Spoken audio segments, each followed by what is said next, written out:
Hello everyone! Welcome back sa aking channel. And for today's tutorial guys, ay tuturo ko naman sa inyo kung paano ba tayo makakatipid sa paggamit ng data kapag tayo nagti-TikTok. Alam naman natin guys na talagang si TikTok ay malakas sa load sa data. Ayan. Madali siyang makaubos ng data. Ayan, pag tuloy-tuloy yung gamit mo. Ayan, lalo na pag data lang yung gamit mo, 'di ba?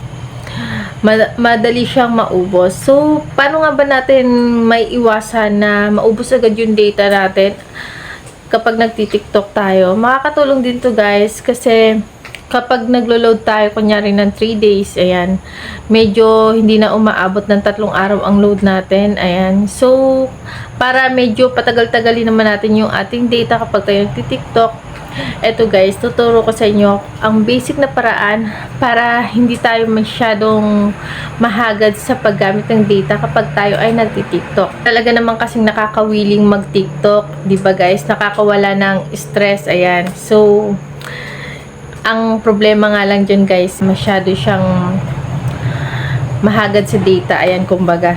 So, eto na nga guys, hindi na natin patatagalin ang ating tutorials. So, kung bago ka lang or napadaan ka lang dito sa channel ko, ay huwag mong kalimutan mag-subscribe, like mo na rin, at hits mo yung notification bell, ayan, para lagi kang updated sa aking mga video pa na gagawin. So, kung interesado ka, magsisimula na tayo. Let's start.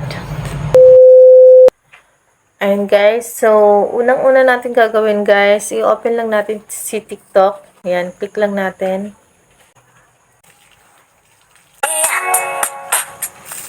Hinaan lang natin guys. Tapos, pindutin natin itong ating profile. Ayan. Tapos, itong 3 lines dito sa itaas guys. Kung nakikita nyo, ayan. Pindutin lang natin yan. Tapos, itong setting and privacy. Ayan guys. Then, scroll lang tayo. Ito guys, itong catchy and cellular. Itong catchy and cellular. Ayan. Kung nakikita nyo guys, pindutin natin itong data saver.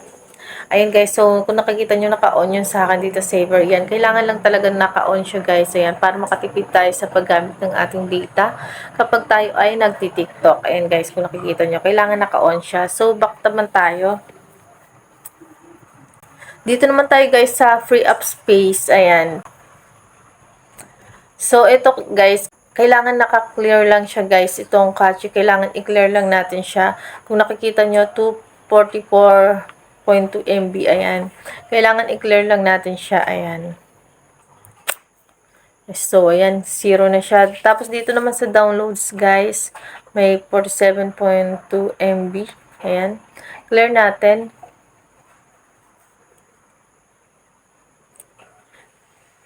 Ayan guys, kailangan lang laging naka-clear yan guys. Ayan, para maganda ang panonood natin sa ating TikTok.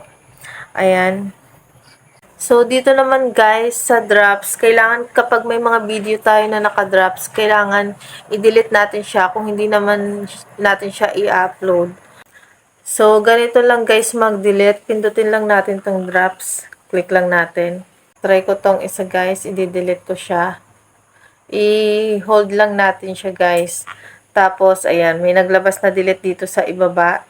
Kung gusto nyo siyang i-delete guys lahat, ito may mga bilog-bilog dito sa itaas guys. Lalagyan lang natin ng check and i-click lang natin yan. Pipindutin lang natin para magkaroon siya ng check. Para ma-delete siya. Kung nakikita nyo, ayan, delete 3. Yung nakalagay sa ibaba niya. So, kung pipili lang kayo ng i-delete, ayan guys, yung may check lang, yung ang i-delete natin. Kapag yung nalagyan ng check guys, yun lang ang kailangang ma-delete niya.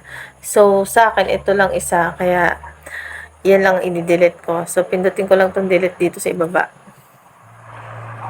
Ayan guys, kung nakikita nyo na wala na siya, ayan. Ayan, naging 9.5 MB na siya guys. So, nabawasan na siya. Kasi, kailangan talaga tayong magbawas guys kapag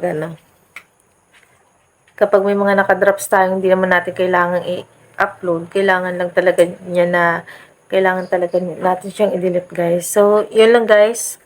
Ayan guys, hanggang dyan na lang ating may clean tutorial. At kung nakatulong sa inyo ang video ito, don't forget to subscribe.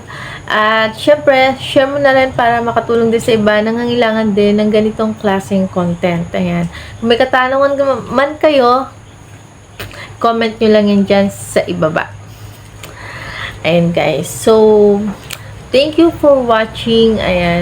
Kita-kits na lang ulit tayo sa sunod kong video. Bye!